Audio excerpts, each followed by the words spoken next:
Hi everyone, it's Karen here and welcome back to my channel. Today I have a new tutorial. I'll be showing you the same technique, but I'll use 5 different products to create it. That way we can compare the difference between the outcomes. I'm working in my Joggles 6x6 disc-bound art journal, and the first product that I'm using is heavy white gesso from Prima Finnabair. You can use any type of heavy gesso for doing this. It could be any color, white, black, or clear, but heavy is the key because that's how you're able to create this technique. I am just spreading it on my background and I'm giving it a pretty heavy coat, and I'm using my silicone brush to apply it. Then I'm taking this amazing stamp that I got from Joggles. It was designed by my friend Kerr, and it's a beautiful, beautiful bird. And what I'm going to be doing is I'm going to be using this foam stamp to stamp into the material, into the medium. So in this case, I'm going to be stamping into the gesso. You want to make sure that you press really well so you get a really nice impression. But don't worry, if you don't get it right, you can always redo it. That's what I always say. So sometimes it's important to know how much to put of the medium. And you will see later on that I actually didn't put enough gesso.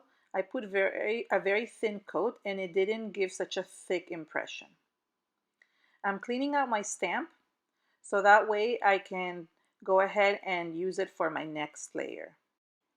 For the next product I'm going to compare, I'm going to be using the modeling paste. This is also by Finnabair. And since I saw that I didn't add a thick enough coat for the gesso, I decided that I will add a thicker coat here to make sure that I get a better impression. So I think I would have gotten a beautiful impression with the gesso as well. It turned out nice, but it wasn't exactly how I wanted it. But with this one, it really turned out amazing. And sometimes I do go back and I add a little bit more in certain areas to make sure that it covers the whole image. Once I stamped, I noticed that some of the areas I had missed when I stamped it. So it's really easy to fix. All you have to do is just spread the medium again, in this case the modeling paste, and then just do another impression. So stamp it again and it works perfectly. So this way you don't have to worry if you don't get the right impression, and it turned out even better. So the nice thing about it is that it can be corrected, and it's a really nice way of creating a 3D effect. Again, I cleaned my stamp in between, and then now I'm going to be using 3D gel, also by Finnabair. You can use the gloss or the matte. In this case, I'm using the matte because that's what I had on hand, but you could use the gloss one as well. You could use any type of heavy gel, so the regular gel or a little bit more, the thicker one. Don't use the soft one or the liquid one because the technique will not work. What I like about the gel is that it gives it a clear impression. So it won't be opaque, it will be kind of translucent.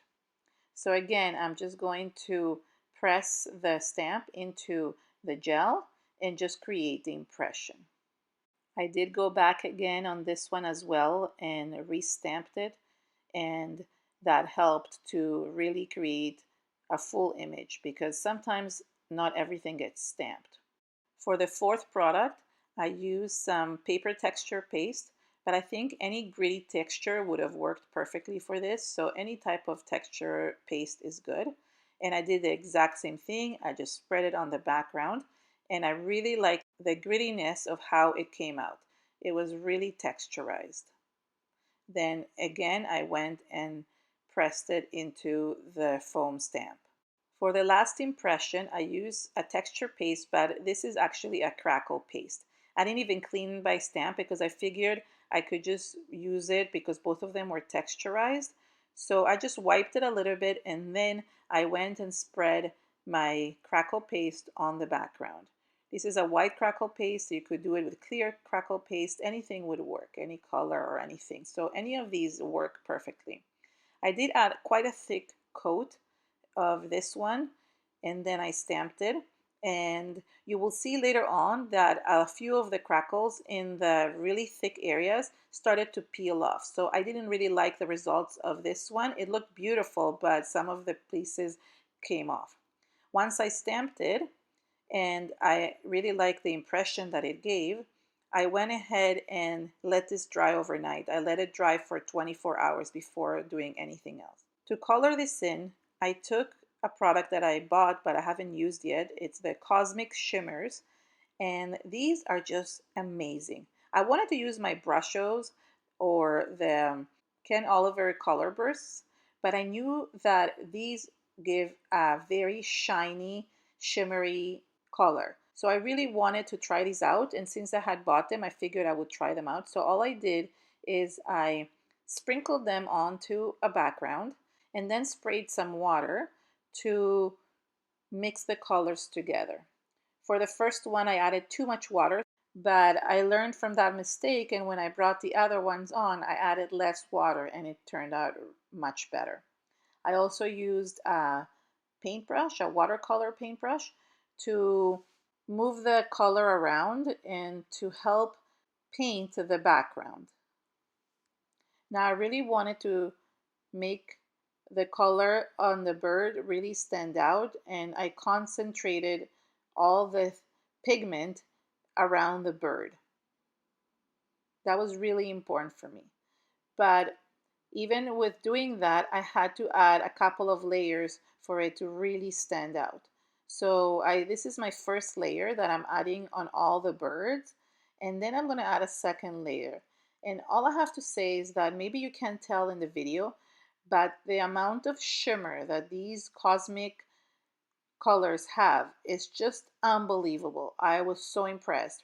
I really thought I would use like the Brushos and those, but to tell you the truth, I really love these so much, and I was just so happy with the way they were coming out of the bottle and the way they mixed together. They were just beautiful.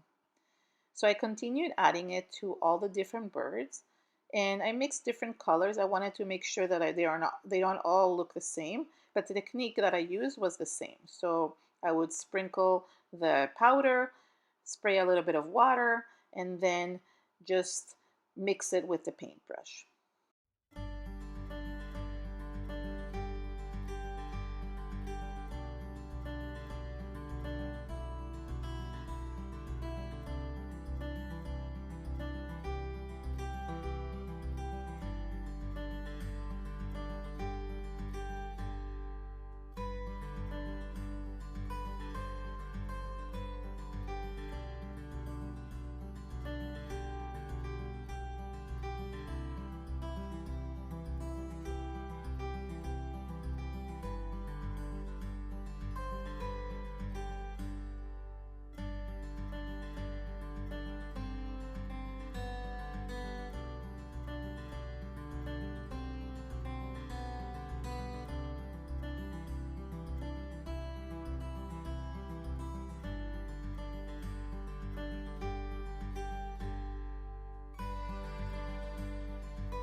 Once the first layer dried, I went back to all the birds and added more color.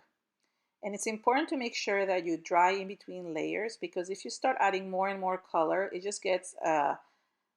gets messy and the mixture doesn't work and the colors don't pile up on top of each other.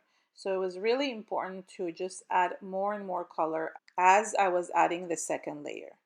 So I went ahead and, as you can see, now the layers are much brighter and thicker. I also made sure that I focus on the area where the bird is, because that's where I wanted the most amount of color to be. And I knew I was going to mask the rest. So although I added some color in the background, I added just a watercolor wash almost like in the background. The brightness of the color and the pigment was concentrated inside the birds.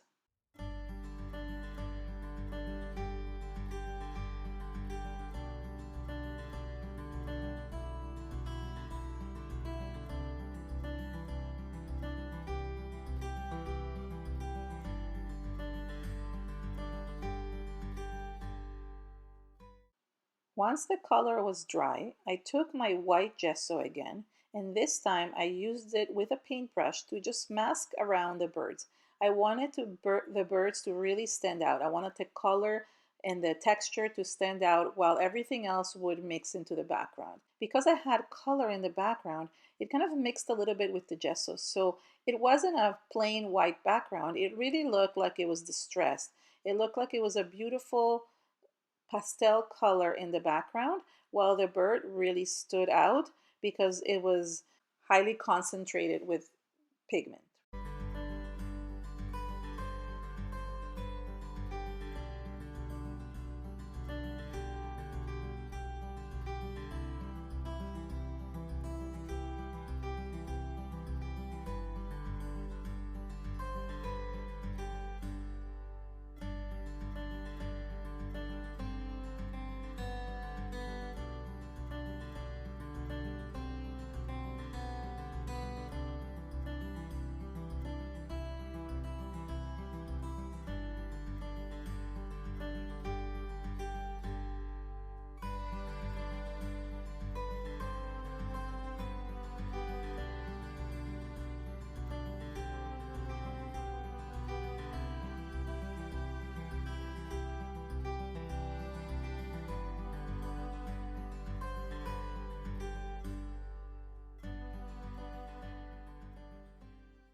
As you can see, some of the crackle paste started peeling off. You can see that in the middle of the bird that pieces were just coming out, especially the very thick ones, the ones that were standing out were really 3D.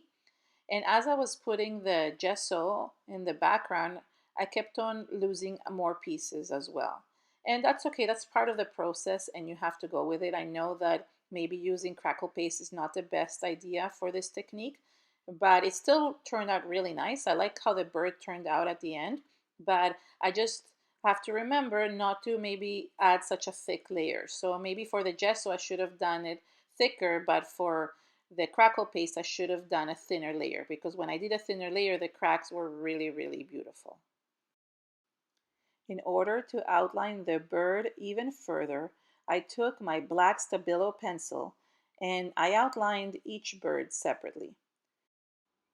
Then I took a water-filled brush and I diluted the lines, the markings that I had made with the Stabilo pencil. What I love about this pencil is that it marks anything. It can go on any surface, especially very textured mixed media surfaces. It can also go on glass and on wood, plastic, so it's really great for that.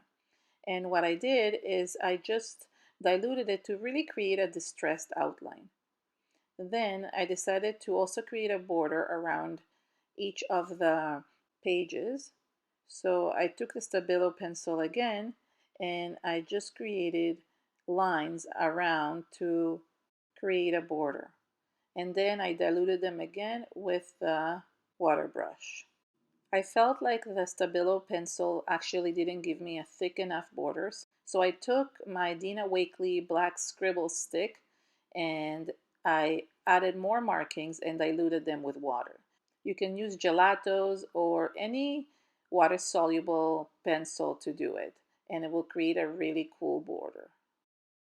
Then to really accentuate the border and to add even more texture, I took some stamps and black archival ink and started stamping around the edges of the page. So first I took a script stamp and just kind of added the stamping around the edges. That way it created another type of border around the bird. I also took another stamp. This one had checkers and just added the same thing around. For the other birds, I actually ended up just using one stamp per page, and I decided to use different textured stamps so not all the pages will be the same. So I continued outlining all the birds. I went with the one that had the modeling paste. I did the same thing with my Stabilo pencil and then added the border with the Scribble stick and stamped around with a different type of texture which had a burlap texture to it. This is a Tim Holtz stamp. It's an old one, but it's very cool and it gave a kind of a grid-like border to it, which is actually supposed to be burlap. The same thing was done for the other bird as well. And for this one, I use a circular textured stamp and just added it in the same direction around my border. I'm not showing the one with the texture paste just because I forgot to film it, but it's just basically the same thing. But I did want to show the one with the Crackle paste just because when I was using the Stabilo pencil, again, some of the pieces started cracking and dislodging from the background. But as you can see, even with such a crackled textured paste, the Stabilo pencil works perfectly on it. And for this background, I actually used a stamp that had a crackle texture to it. So it kind of went with the theme of this page itself. And it looks very, very cool when you add it to the border. It looks like you have crackle texture around as well. Here are the 5 pages, and I chose a sentiment for each one of them and glued it to the background. You can see the texture for each one of them. And I will just point out that the bird that had the texture paste, the paper texture paste, the stamp that I use is one with music notes. So I really liked it because it matched the bird theme. I really wanted to find words that were meaningful and I glued them to each one of the pages. Then I went ahead with my Stabilo pencil and just outlined the words just so they would stand out a bit more. Finally, all I did is just took my pages and stuck them into the disc-bound journal. It is really easy to just do that, and you have a perfectly flat surface to work with, and you can take them out and in and out easily. That way you don't have to work inside your journal. It's much easier when you want to work with a lot of texture. So here are the 5 pages in a row just to show you all the texture. And thank you so much for watching. I hope you enjoyed this fun technique. And if you try it out, please share it with me on social media. I'd love to see what you create. Thank you so much and have an amazing day. Bye.